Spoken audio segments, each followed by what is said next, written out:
Hey everyone. So this is a lecture that were originally going to have in class, and we started to move through some of this material last week, and then devoted Wednesday to discussing the outcome of the election. And so now I figured what we would do is just kind of put this up as a streaming video. You can watch it at your own leisure and kind of process the material on your own, and then we can bring this material back into class as we start to talk about other areas of Maine policy or your specific legislative advocacy assignment projects. So what we'll be talking about in this lecture is Maine education policy and a few different dimensions. So we'll talk generally about the education policy context in Maine and some of the factors that matter when we start to talk about education policy.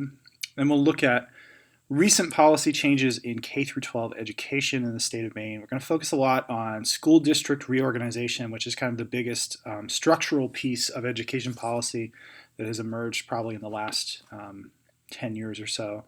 And we'll also talk a little bit about higher education, which is obviously something that you know a little bit about, being part of the University of Maine system, which is funded by the Maine state budget and is an important piece of Maine's education policy. So we'll kind of talk about that a little bit and put your experience at the University of Maine into the broader context of how we fund and support higher education in the state of Maine, how that has changed over time. And then we will turn our attention to the future and talk about some of the issues that we'll face in the future in education policy in the state of Maine. So to start off, the reason why we talk about education policy and it is so important is that, as we've discussed, education policy, when you break down the state budget, is a really important piece of it. It's a significant portion of what the state spends its money on. We already talked about healthcare and health policy in the state of Maine, which ends up being about roughly half of the state budget. But education policy is, we're talking roughly 20% of the state budget. When you look at this breakdown, this pie chart, you see that 17% is going to education, and then an additional 3% of funding is going to the University of Maine system. So basically, one in every $5 in the state budget is being allocated towards education in some way or another, right? Granted, this information is a little bit dated. It's from 2010, but the picture doesn't change very much. If you were to look at the most recent budget and more recent numbers, you have certain fixed costs, and in general, health and education are relatively fixed costs. So, what are some of the factors which impact education policy in the state of Maine? As we've said, if you look at our state kind of regionally, we're a relatively resource-poor state. There's limited state revenue streams. Education is funded by a mixture of state-level funding and local funding, right? And so state revenue, there are certain revenue streams that the state of Maine has, income tax, sales tax, various kind of forms of revenue coming into the state budget. Once you go down to the local level, it gets even more limited. You're basically talking about property taxes, right? And as education costs increase, one of the things that drives education policy in the state of Maine is trying to ensure that you can deliver the same quality of education while not just really hammering people in terms of their property taxes. People are really sensitive to property taxes in the state of Maine because, as we've said, Maine is tends to be kind of a property-rich, wealth-poor state. You have a lot of people that have property, but their income might not necessarily reflect the value of that property. So you start to tax people on their property, and those can be really painful tax increases if the numbers go up and up and up. So there's limited state revenue. We don't have the revenue streams that other states in our region have. And we're also really sensitive to increases in property tax once we start to talk about the local funding mechanisms. Also, we have a large state. There's a lot of geography to cover, and it's relatively rural outside, a few small cities. But for the most part, we're talking about rural areas. You think of all the ways in which being a rural place that's kind of sparsely populated introduce costs. You start to think about, transportation to K through 12 schools, trying to ensure that there is a school in every community, in every town, every municipality. But maybe some of those areas that are relatively sparsely populated, they don't have the students really to support an entire school, and so that introduces challenges. We talked about these challenges in relation to healthcare, but they also emerge in education. The demographics of the state, we're the oldest state in the country, and we have an older population. It's having fewer and fewer children. We have fewer and fewer young families with students in the school system, and so we have declining numbers of students, which just exacerbates those issues emerging out of the fact that we're a rural state, right? So you have very few students in some of these rural areas of the state to begin with, but then those numbers are also declining, and some school districts are facing real challenges in terms of, can we continue to operate a school with a declining population and just fewer and fewer students? Although we have some fixed costs, there still is the cost of upkeep for the building, the staff and teachers that we need to have on the payroll. So it's a challenging issue in a state that's rural to begin with, but our demographic picture makes it even more challenging. You add to that Maine's commitment to local control. So Maine as a state, relative to some other states, tends to value making decisions at the community level about things which affect the community most primarily, right? And they tend to be reluctant of outside control, either from Augusta, so either from the state level, or from the national level. And so sometimes really significant changes are needed. The state education system basically needs a reset, and it can be very difficult to do that while also maintaining this fractured, decentralized, more localized system of control over policy. And so some of the most controversial steps that have been taken in education policy have involved exactly that, where there's a directive or a push for a certain policy coming from Augusta, and not very much local control, not very much local involvement. And the last piece, the kind of last factor which plays into Maine education policy, or the last of the ones that we list here, is a broader national movement really for how we assess education. How do we assess educational outcomes? How do we assess the content of what students know and whether it's adequate? So are students at various points of their education demonstrating competence in the skills and the types of knowledge that they're going to need to have to participate and be successful in our economy? And so there's been this national push for assessing these things in more data-intensive ways, and in some cases even tying certain forms of funding to demonstrating these outcomes, right? So if you want funding, you need to demonstrate that you're capable of meeting these requirements. And that has just, it's really influenced the K through 12 schooling system in pretty significant ways. Both in terms of changing the culture in which, largely a teacher kind of had pretty significant control over what they're doing in the classroom and can structure, the curriculum in ways that seem to be best for their students, or individual schools can structure their curriculums in ways that seem to be best for their students, to really having to devote more and more significant chunks of the time that they have with the students, preparing them for these tests and then administering these tests, some of which are very complex. And so this is where the whole domain of kind of standardized testing has come in, is a broader national push for assessment and trying to make education policy at the national level more data-driven. What do our students actually know? What are the skills that they have? So these are all challenging factors, right? There's not any one of these that we would point to and say, oh, wow, that's really great. It's going to make our job really easy. These actually introduce challenges in terms of coordinating education policy in the state of Maine. Maine does really well in terms of education policy and outcomes in some areas. And some of our school systems and some of our individual school districts and schools are some of the best in the country, which makes it even more remarkable that in a state with such significant challenges, Maine is able to deliver the goods. But nevertheless, when we think about education policy, we have to take these factors into account. So what are some of the contemporary debates that we see in the state of Maine?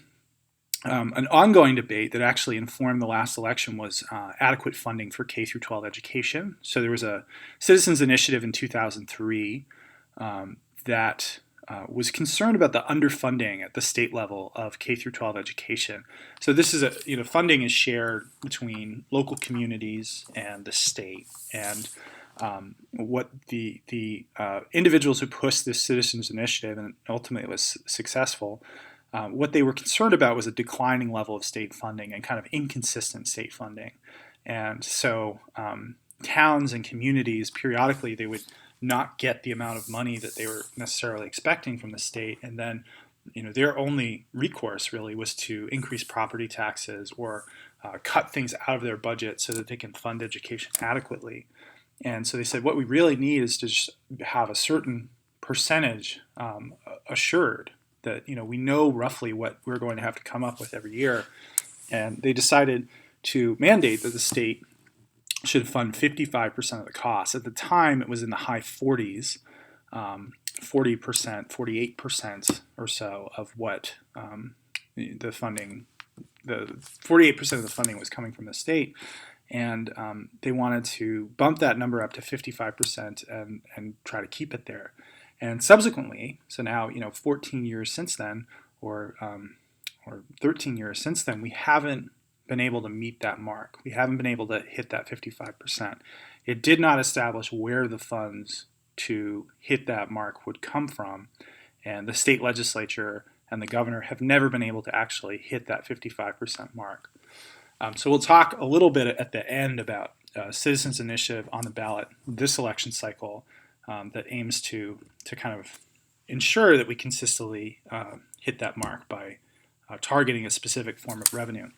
But that was a major issue, right? It involved a citizens initiative, involved a public conversation at the state level about our commitment to education and funding it properly.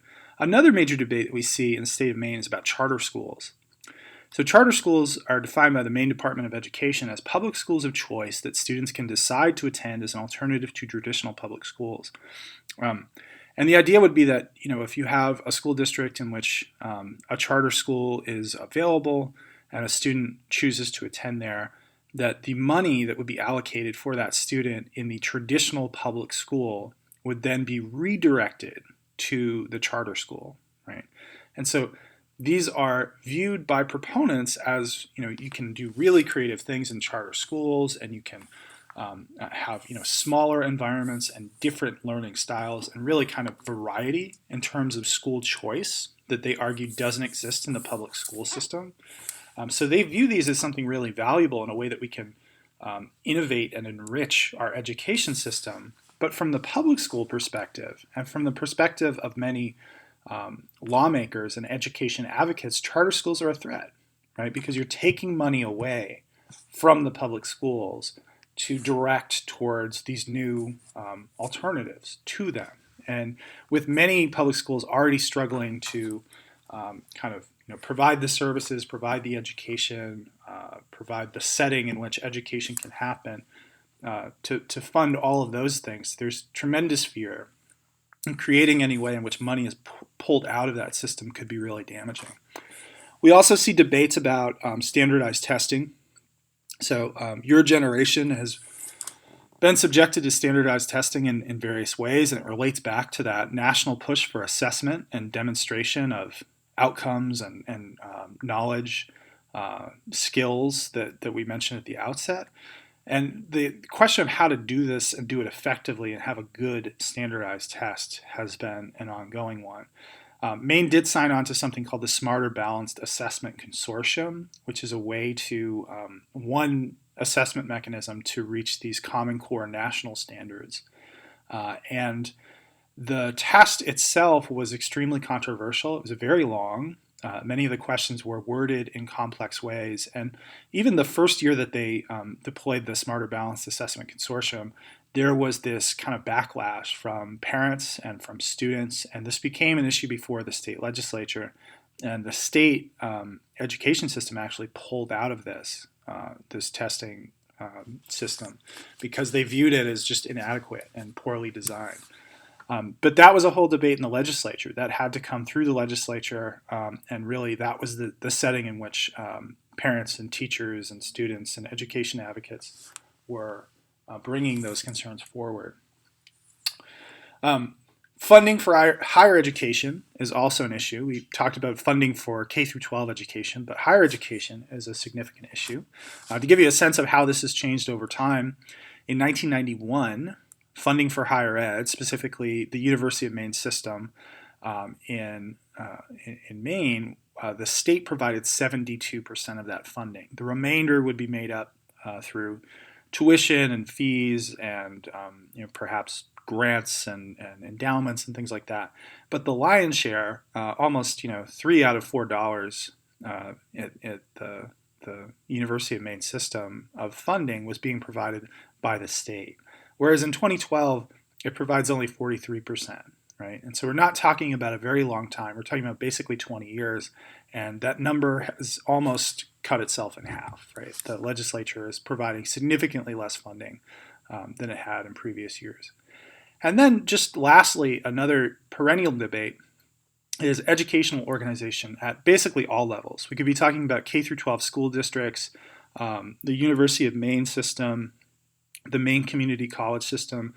There are perennial debates about how these things ought to be organized, how they ought to be led, and what the composition of the leadership should be for these different educational entities.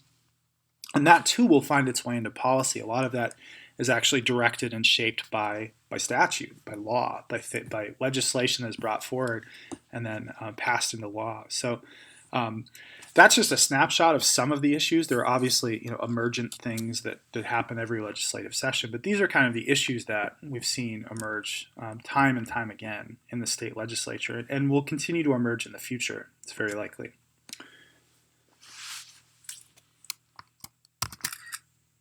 So why don't we talk about some of the recent policy changes as it relates to K through 12 education? Probably the most significant one, and one that might have affected you personally if you attended K through 12 schools in the state of Maine, is school district reorganization. Basically, in 2007, the then governor of the state, John Baldacci, realized that there was this really significant problem that you had just a massive number of school districts in the state of Maine, right? At that point, there were 290 school districts. The number had grown significantly over time, and it was beginning to place constraints on, it was just beginning to eat up a significant portion of the state budget, and there was a feeling that this could be done more efficiently and it could be streamlined. So there's a number of factors at work here.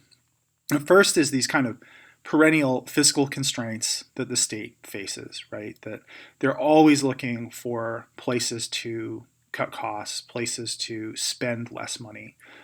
Also, some of the demographic issues, we had seen declines in K through 12 enrollment, and so there's thinking of, how do we construct a school system and a school district system to kind of align more closely with what the profile of our population looks like today rather than what it looked like 20 or 30 years ago. We also had very public and very vocal demands for tax relief, particularly property taxes. So the state's level of support had been declining, and a lot of those costs were getting pushed onto communities and cities and towns. And as a result, people's property taxes were increasing, and they were dissatisfied with it. The other major factor is kind of student performance, right? And so we couldn't even justify this massive system on the basis that it led to better student performance. We were not seeing any improvement in student performance. It seemed to be relatively flat, and we didn't seem to be outperforming states that had more efficient, more streamlined systems. And then lastly is this kind of massive growth in administrative functions, and the cost per student, per pupil, was increasing, and it part of this was just how education was changing. There was more of a kind of a service component, an administrative and managerial component. But the new norm became all of these, administrators and counselors and these different functions.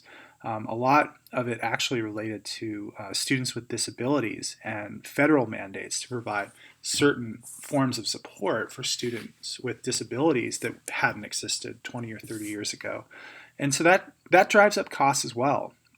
And state lawmakers and the governor are saying, there's got to be a way that we can compress some of this, and we can take some of these various functions that are now very dispersed, and we can reorganize our school districts in such a way that we drive down these costs. Pretty much everybody agreed, or many people agreed, that this was something that needed to happen. There needed to be some sort of reform. But what made this so controversial was the way that they went forward with it. Basically, you had a mandated program of consolidation. We're going to take these 290 school districts, we're going to compress them into, Baldacci's goal was 80 school districts, right? So we're going to significantly reduce the number of school districts, and we're going to do so under a really tight timeline. So we're going to do this in a year. What happens if individual schools and towns and school districts do not comply? Well, there will be fiscal fines, meaning not that they're, all of a sudden they're going to have to pay a fine in the way that you would pay a speeding ticket or something like that, but they're just not going to get funding.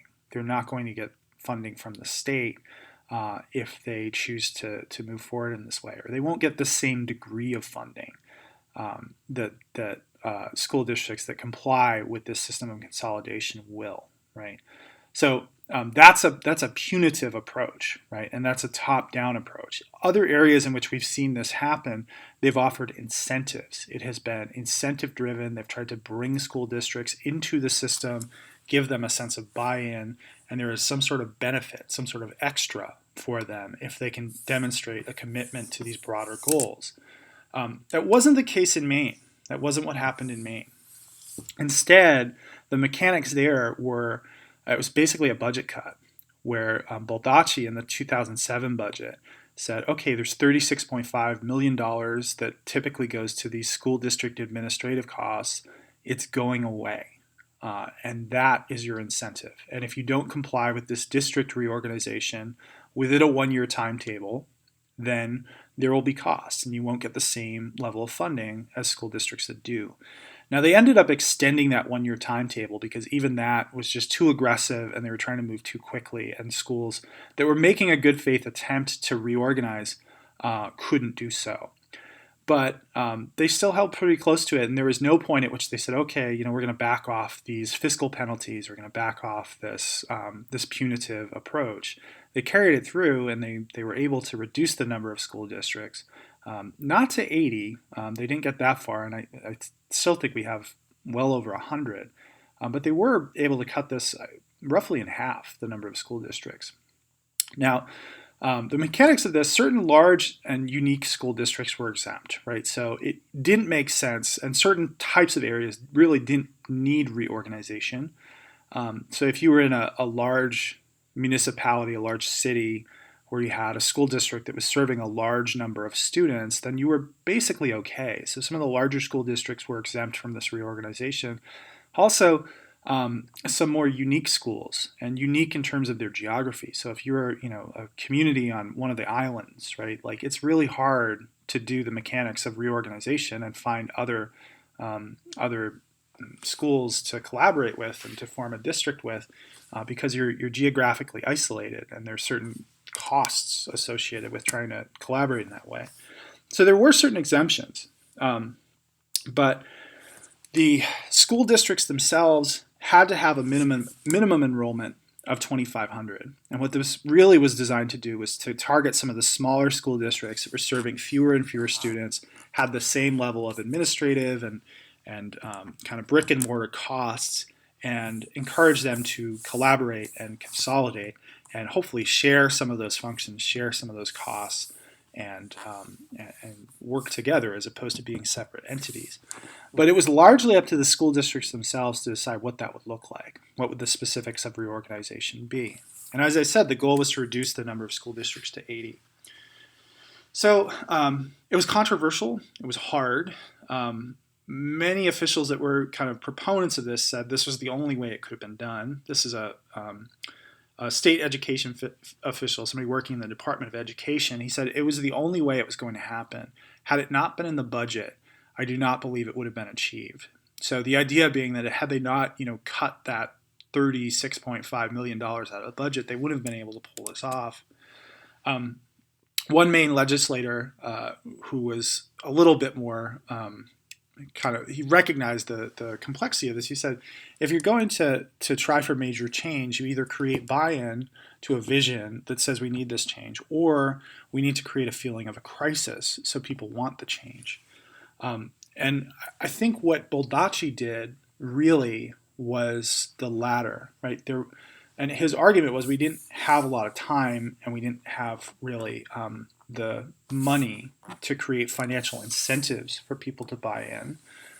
So what they did instead was engineer a crisis, and cutting $36.5 million out of the budget is a crisis. I mean, there was a huge amount of money that would have normally gone to education that all of a sudden wasn't available. And it wasn't as if, it wasn't like the financial crisis where all of a sudden state budgets had to shrink because there simply wasn't the revenue there. It was a crisis of our own creation.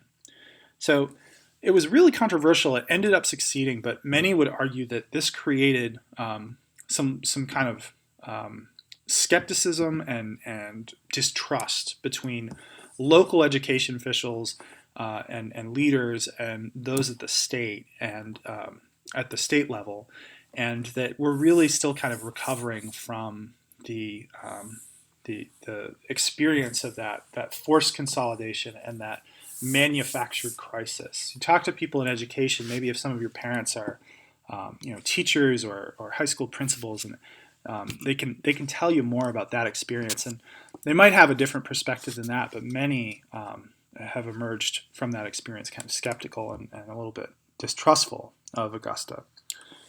All right, so let's talk about higher education in the state of Maine. So the challenges that we face in terms of higher education are pretty much identical, very similar to what we see in K through 12 education. Declining Maine student population. Traditionally, students that attend Maine community colleges and the University of Maine system have been Maine residents, right?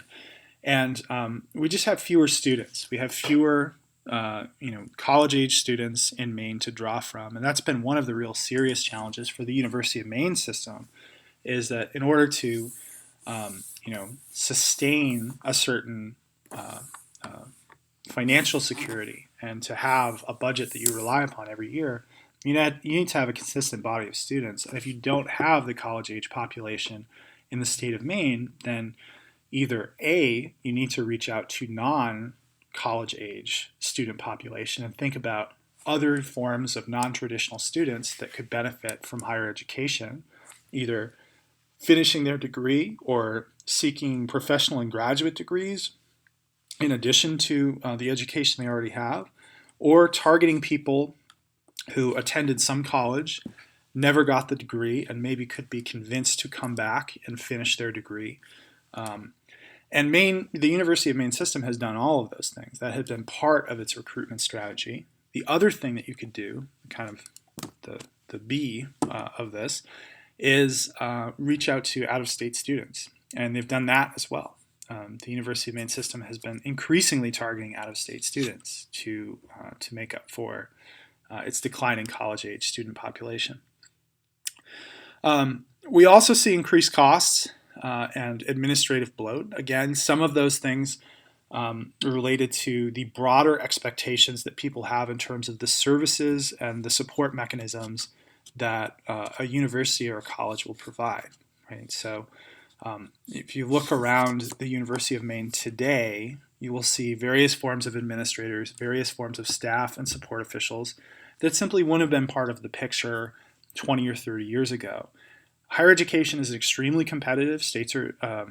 Institutions are competing against other institutions from other states, and as um, schools adopt, having support centers or advisors in place or various forms of recreation and entertainment and activities, you need to compete with them, right? So the University of Maine, regardless of whether it has fewer resources than the University of Massachusetts or UNH, is going to have to look at what they're doing and try to replicate it on its campus so that it can remain competitive.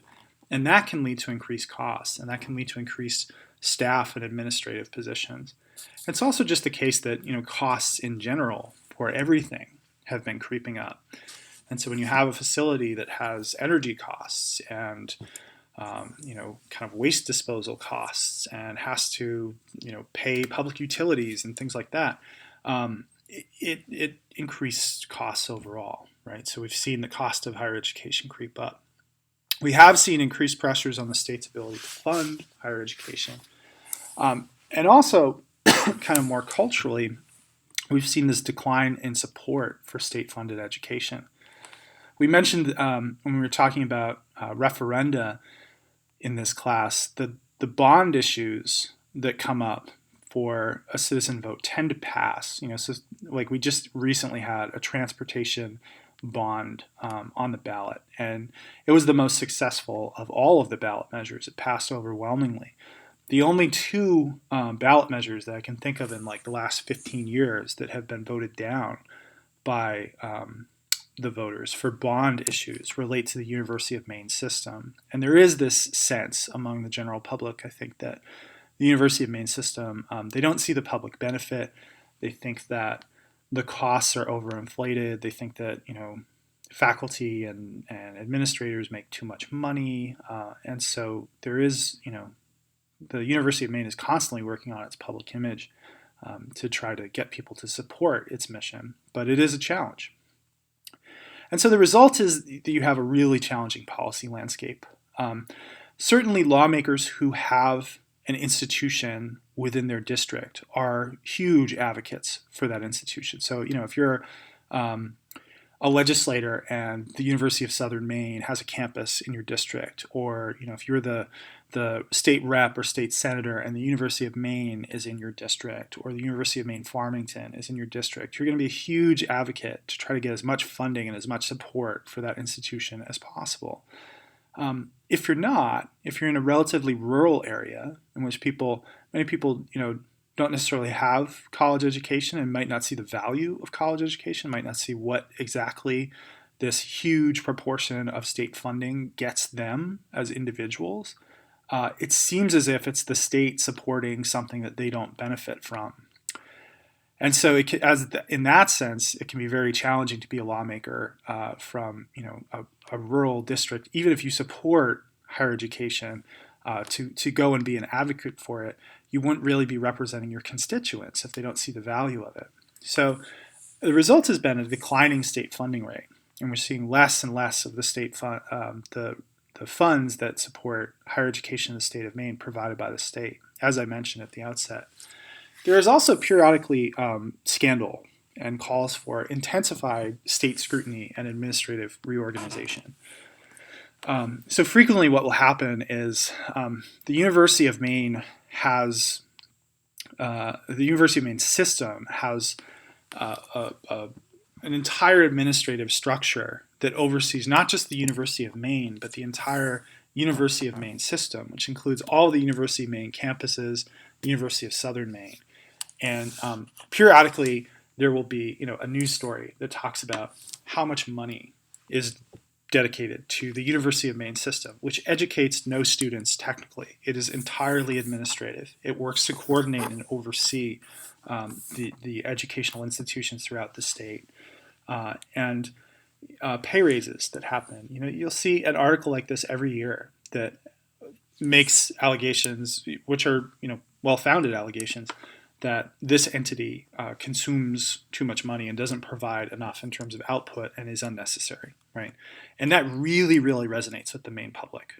So just do a search in the Bangor Daily News for University of Maine system, and I guarantee you at least the third or fourth article will be something about pay raises, funds, etc. And from the kind of moralistic Maine perspective, this is scandal. This is scandalous. This is misuse of public funds. So that too can be really challenging to support as a lawmaker, and affects the citizens of Maine. They look at this and say, oh, is this really what we want to support? I think that's why those bond issues periodically for the University of Maine system get voted down. So this declining rate of state funding more or less tracks with what we see nationally. If you look at these numbers, the tuition revenue is by and large a larger and larger share of what is funding higher education, and the state revenue by and large is an increasingly smaller share of what is funding higher education at the state level. And we can see this specifically when we look at the University of Maine system, its funding by source, and just look at it over time. And keep in mind, this is not a huge time span. We're basically talking about a little over 10 years. We went from a point at which the tuition and fees were a smaller percentage than what the state was putting in, and then right around 2006, they crossed over. And now the tuition and fees that you and your family are paying or financing, if you're getting student loans, is actually more than what the state is putting in for a state institution. You look at other state education systems, and that transition, the point at which they crossed over and tuition outstripped state funding, happened a long time ago. And some quote unquote public institutions now state funding constitutes only 5 or 10% of what it is actually using to pay its bills and pay its faculty and provide things for its students. And the vast percentage of what is funding higher education is tuition and fees. So this is a broader national trend that we're seeing.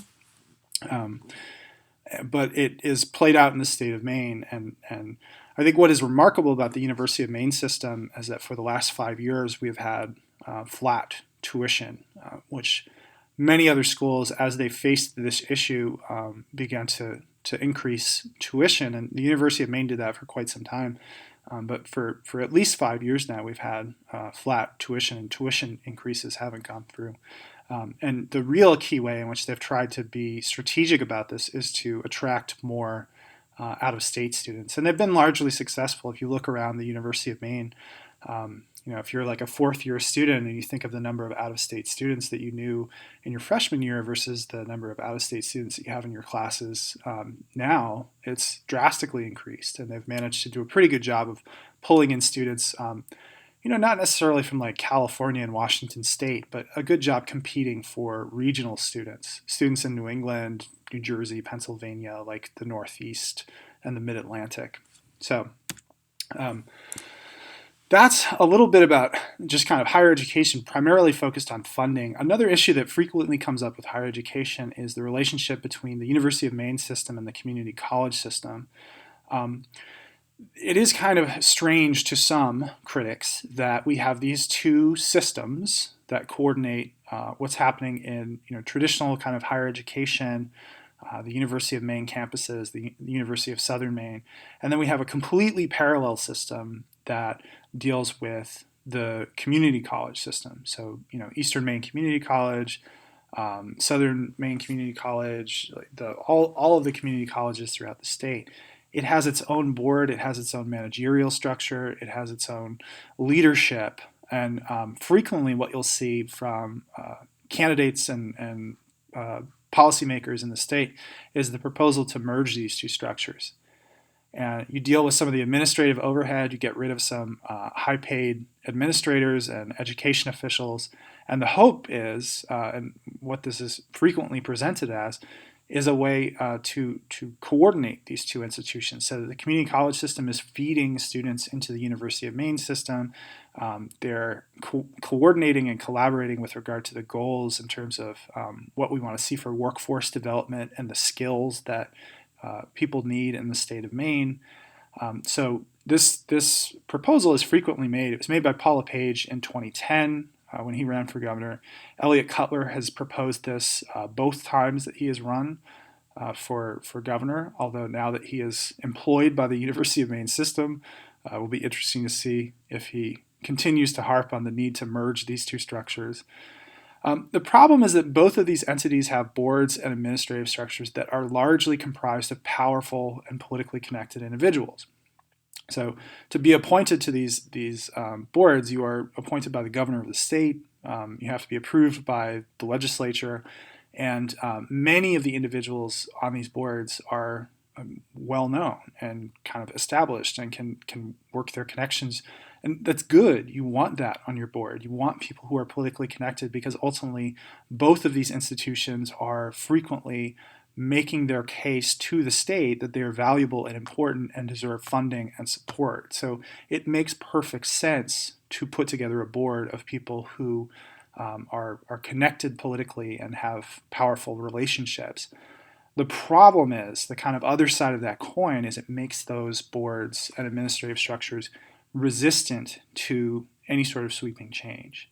So if the governor is saying, oh, we need to get rid of these two separate systems and combine them, but that would have to go through the legislature, the people on these boards can work their connections in the legislature and say, yeah, that's a really bad idea, and here's why that's a really bad idea, and people are going to listen to them.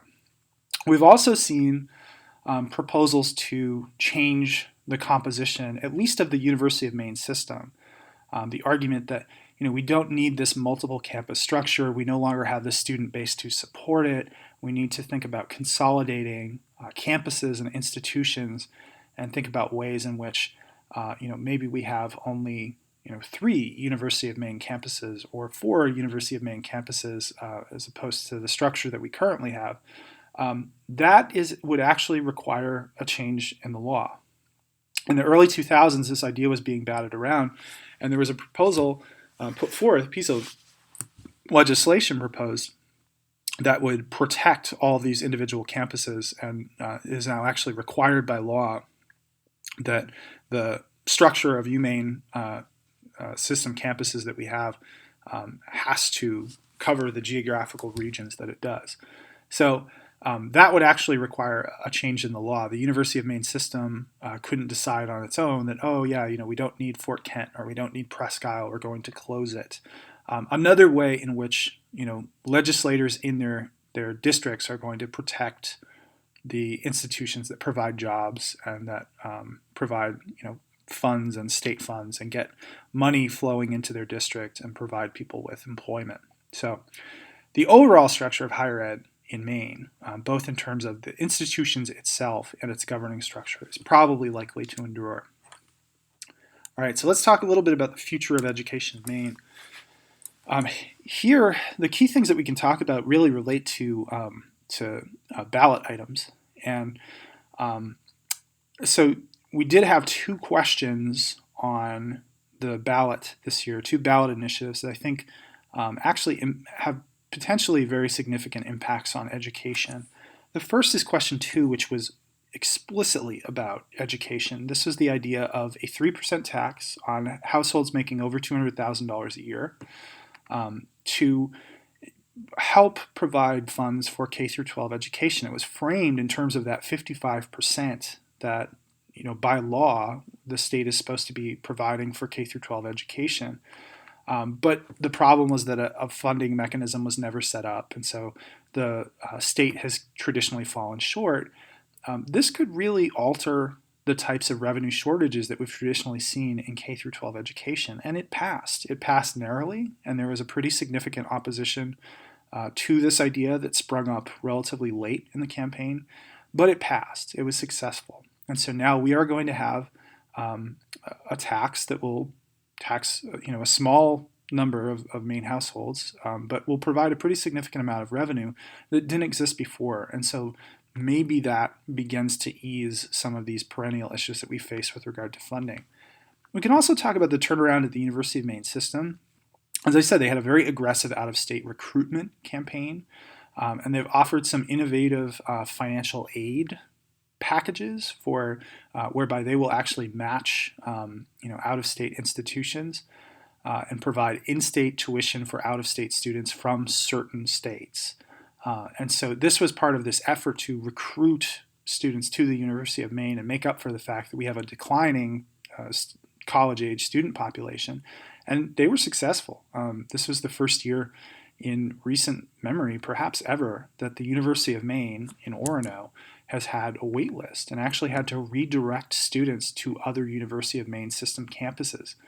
So that can be looked at, maybe this is just a blip on the radar, maybe this isn't part of a longer term trend, but that can be looked at as a really innovative way that the University of Maine system has been able to turn the tides. And now the numbers that you see from the University of Maine system actually project a budget surplus, not for several years. I think 2021 is the first year that the University of Maine system is projected to have a budget surplus. But that is just really different news than we have typically heard from the University of Maine system.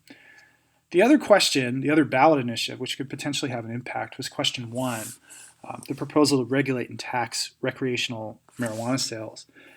That also passed. Again, it passed extremely, extremely narrowly. Very, very kind of mixed perspective from the state on marijuana legalization.